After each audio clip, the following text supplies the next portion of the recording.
Welcome back to California Life Podcast. Today we are invited by Miss Allison Zhang to a very beautiful historical mansion in San Jose, California. And before we dive into our conversation, let's show this masterpiece to our audience.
Ms. Allison, thank you for coming back to our show, and thank you for inviting us to your new project, to this beautiful mansion.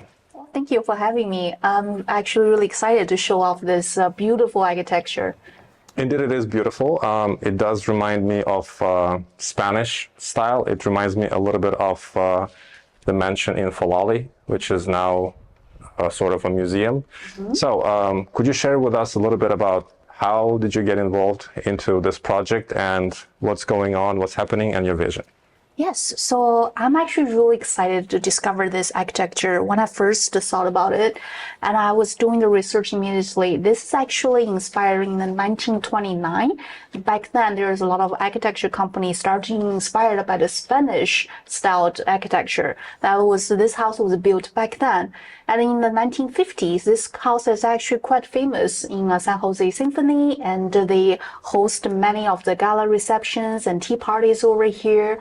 So this house do have a really long history and tradition of being welcoming and then showing the detail of architecture and the grand view of the park.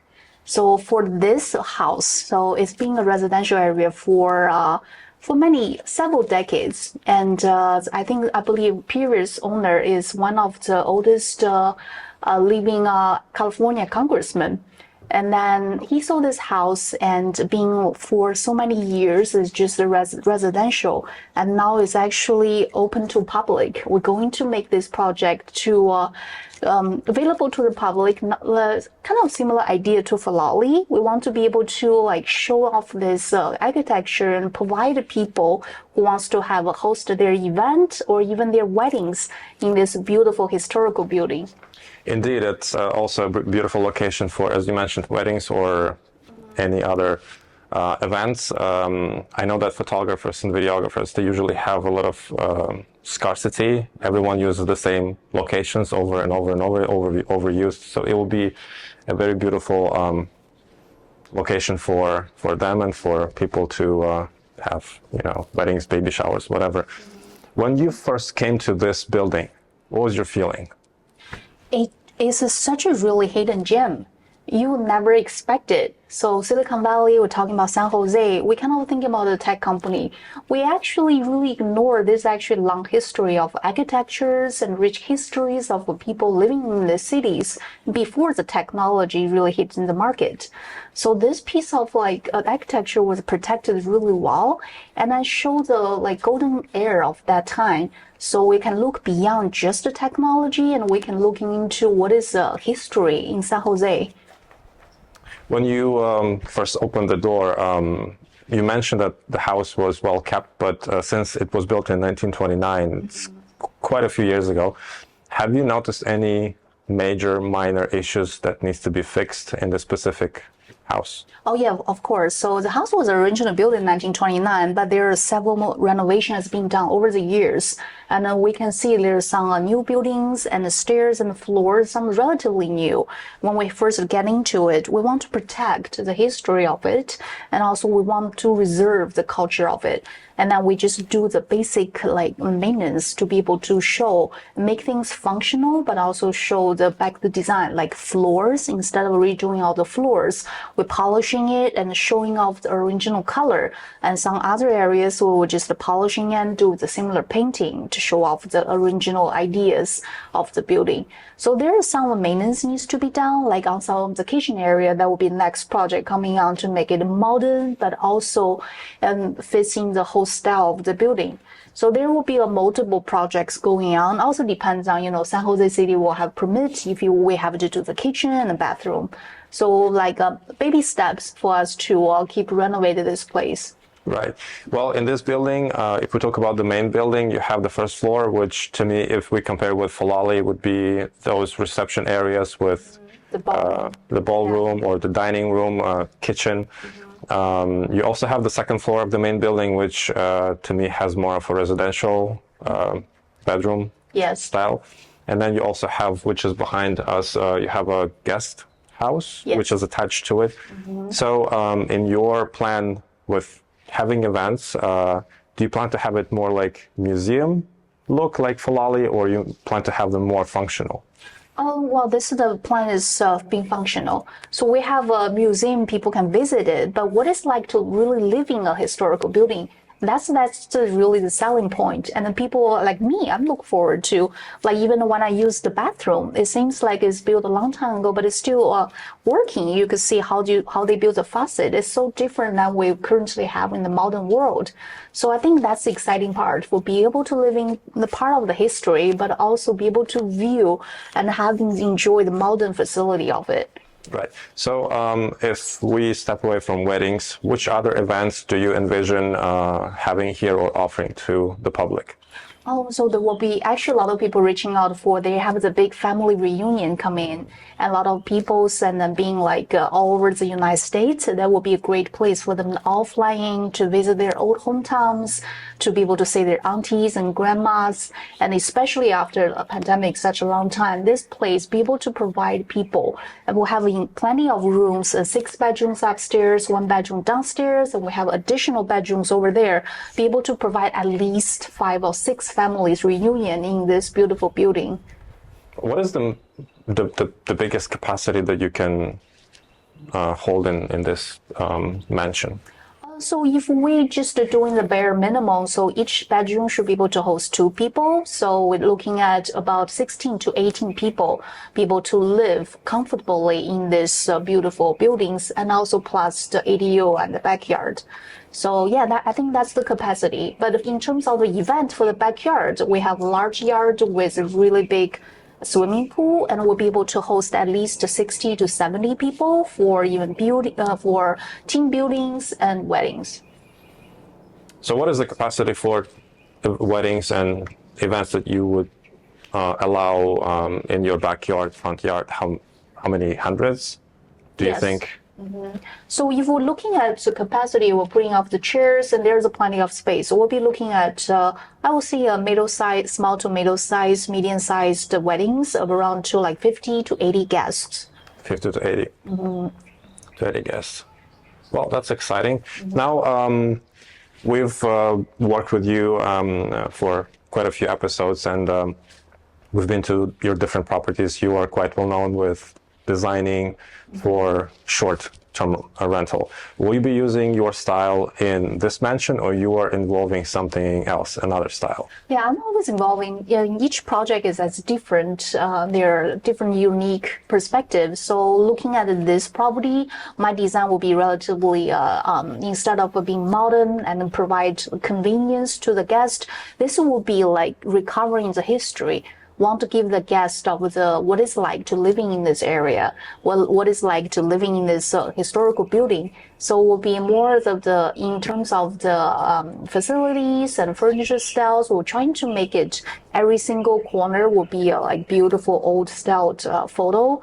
So for people to take photos anywhere they want. So do you mean that you'll be using furnitures of older years and something more? Do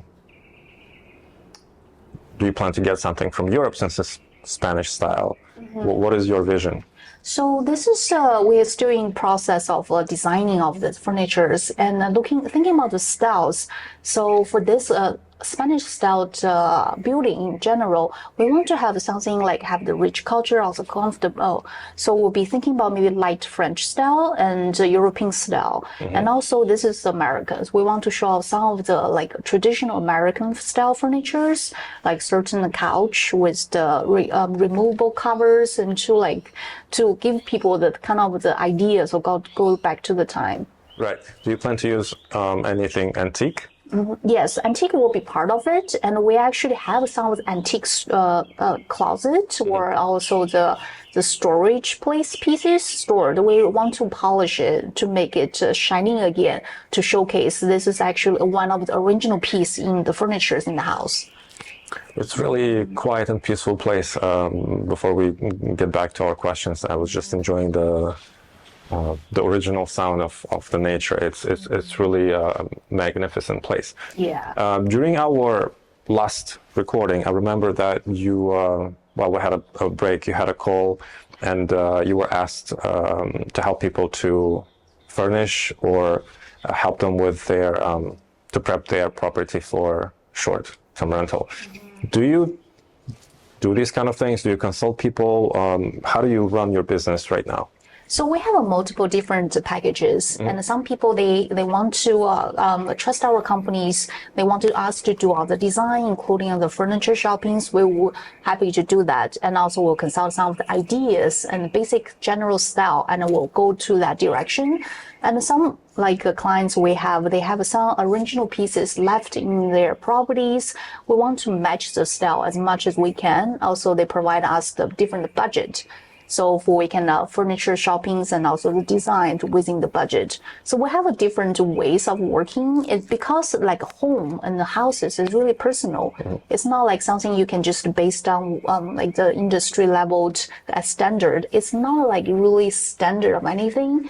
Each project differently, and we pay attention and we have a different effort on each different properties.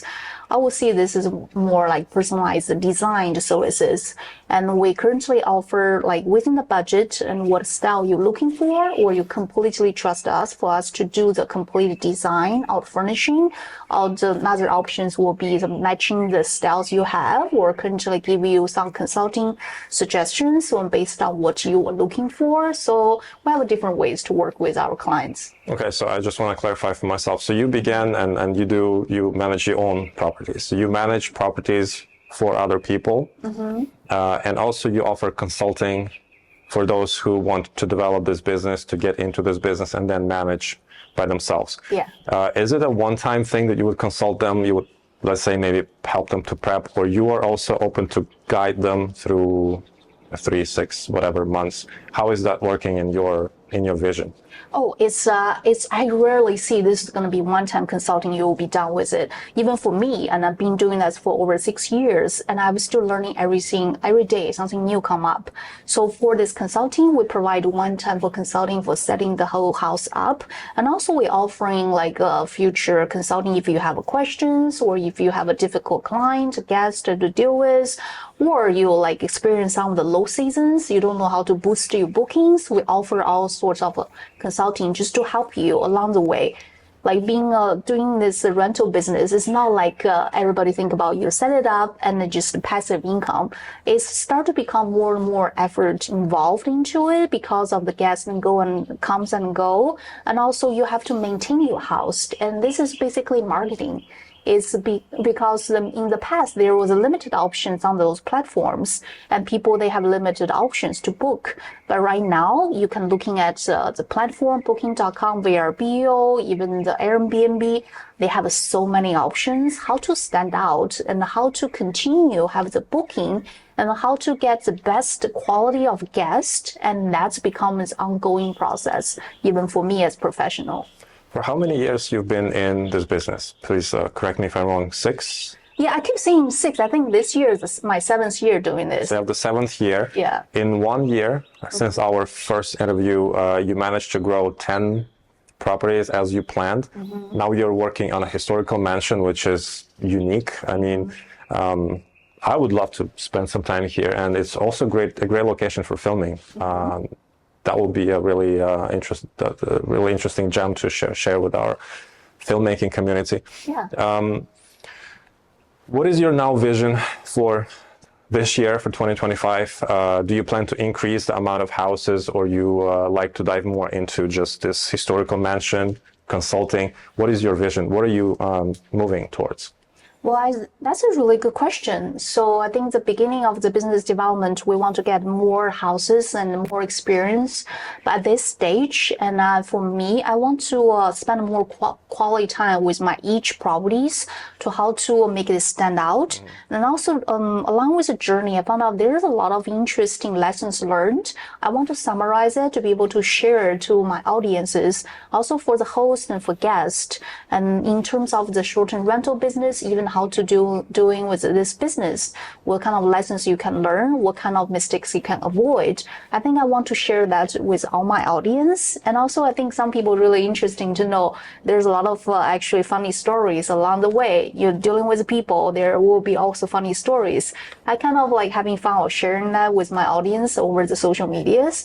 So I think that will be one of my focus, to continually developing these beautiful buildings and shift my business in terms of expanding more and more. I want to be able to do the quality pieces for each one, and also really share my knowledge to be able to give people more ideas what it's like to be in this business.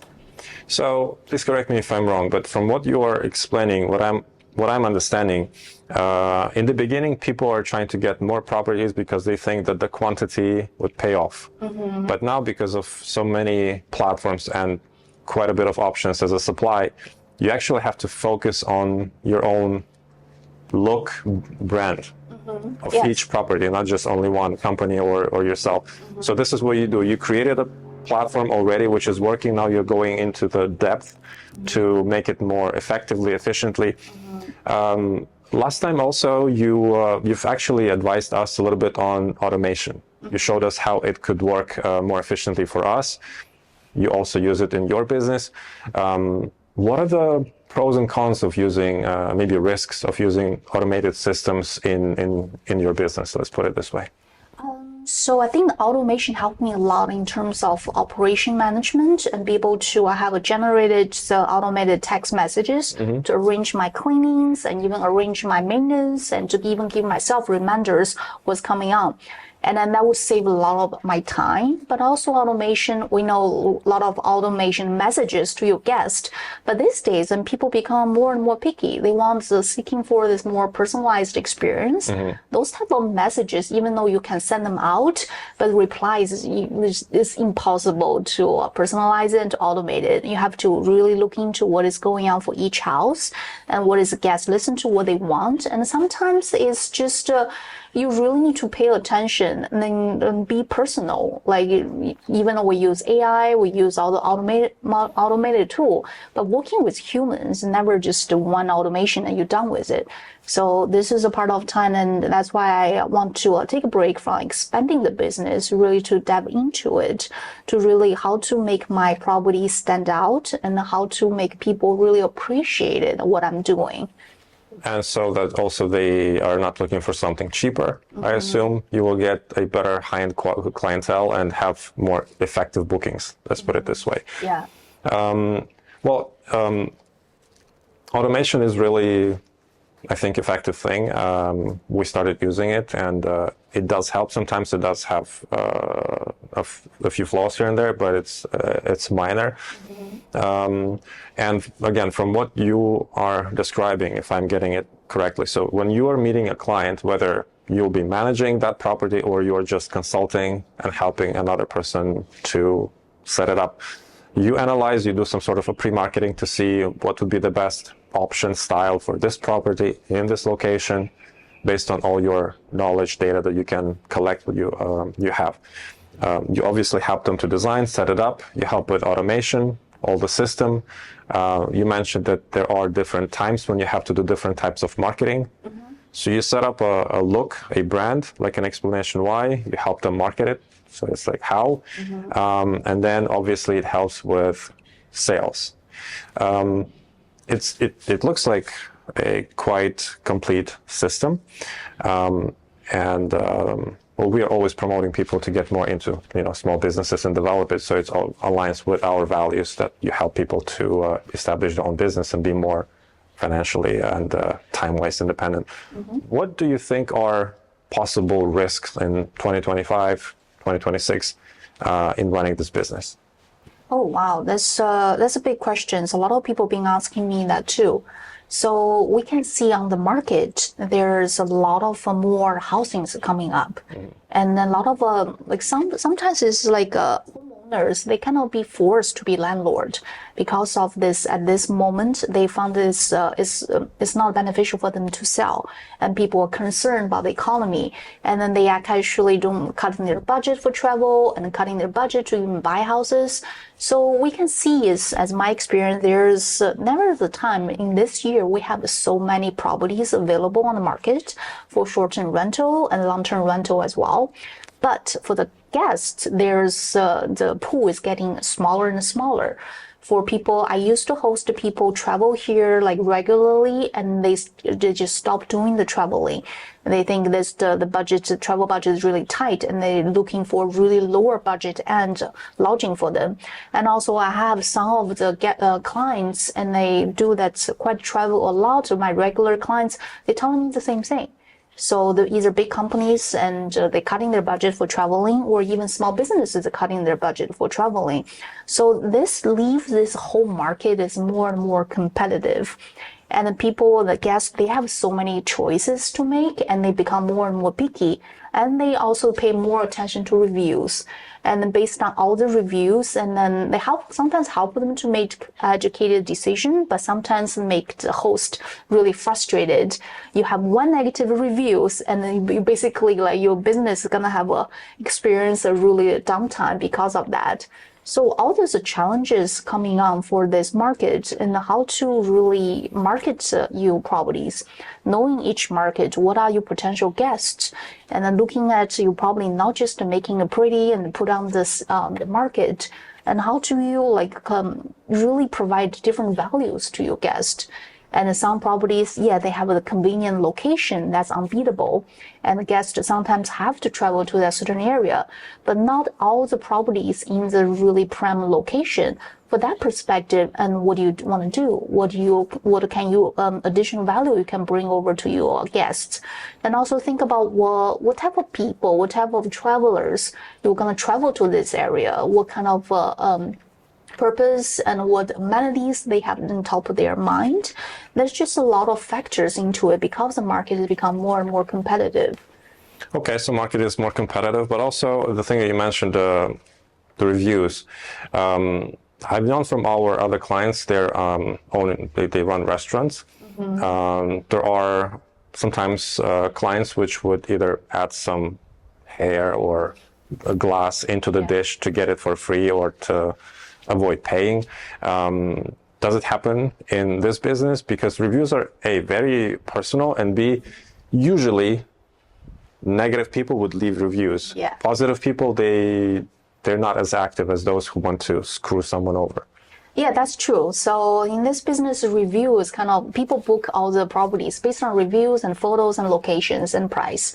So at this stage, for how to control the review, in the past, I noticed all the different platforms.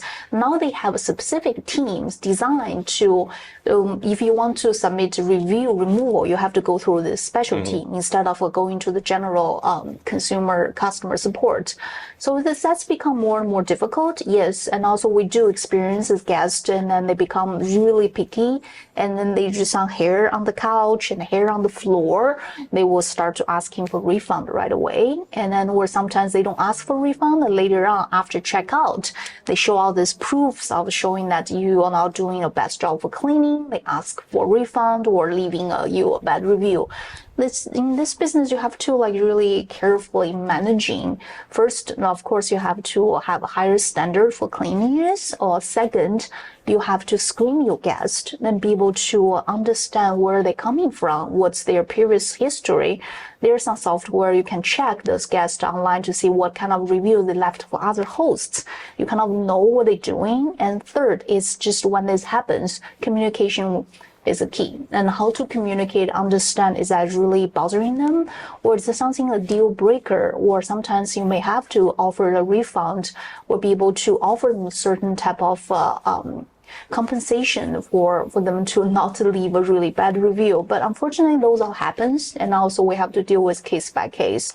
So in this stage, and we've been managing like hundreds of reviews. I'm actually really proud. All my properties are still being the guest favorite on all the platform, even though some of the negative reviews may happen. But I believe in the long run, if you're really offering a comfortable stay, high quality amenities, and people will see that. And one or two people, they may have some certain things, and who knows what happened to them those days, and they may leave bad reviews. But in the long run, if you're really offering the bad quality to your guests, you're not going to be long-lasting in the business. If you really offer the good qualities, and you will stay. You will show the guest and to what you really care for. So this is something like when we have a client who would go and purchase a used Honda versus someone going and purchasing a Bugatti. The one who is purchasing Honda will give you a lot more headache than the one who is purchasing something more high-end. Yeah. Probably that's one of the reasons why you're going in depth and you're helping yourself and your clients to become more high-end desirable than regular. What was the most ridiculous and funny at the same time review that you've ever gotten? Recently, actually, I had a client. So we offer this a 4-bedroom house and in a really great locations, walking distance to restaurants and parks, and a really quiet area for this family. They have 3 kids and I believe 5 kids, actually 3 adults, 5 kids. And they showed up at the beginning. They already started negotiating if can you offer some discount, we can exchange, we can give you a really good review. And we usually don't do that. And our price is really competitive in the market. And then we said no, but after a little bit, like a little while, I guess they shopped around to see actually we offer the best qualities in terms of the values in the market. They chose to book with us, but when they get in and they started to checking everything, every corners, and yeah, unfortunately there was some hair left on the couch. And for them, at this stage, it's like we can offer to clean it, or but if it's just one hair, I don't think that's reasonable for our cleaning team to show up just clean that. And then it seems like that's the only issue they found out. And I will offer, if you would like to stay, and we guarantee everything is being professional cleaned. But if you think that's a deal breaker, you're welcome to check out earlier, and we'll refund the night fully and the night you didn't occupy. And then they choose to stay, and later on they had some issues, but they never responded to our messages offered to help. And then after they checked out, I think that's we kind of anticipated. They started reporting with Airbnb. They requested full refund, and they calling our amenities a really low quality. They even described their experience as living this place is like Motel 6. And for that kind of a review, we have just to take it and then look what we really offer. And of course, I argued with Airbnb, but nothing can change these days. They're being really strict of review removal. So at the end of the day, I provide a professional reply on the platform to their reviews, and hopefully the future guests will see what is really happened. And actually, after that guest left, we have many guests came, stayed with us, left good reviews. I think in this case, as I mentioned, if you really offer good product, and the market will support you. Well, definitely. When people see your photos, it's far from the truth. Everyone knows what is a Motel 6, with no disrespect. It's a business, it's a chain, but it doesn't even stay next to what you offer in one of your properties. Well, Miss Allison, thank you very much for coming to us and sharing with our audience. We'll make sure to leave your contact information for those who is interested in establishing or improving their or growing their rental business. And we'll look forward to see you again, hopefully in the same mansion when it's ready, so we can show the final product. Yeah, thank you. Thank you for having me.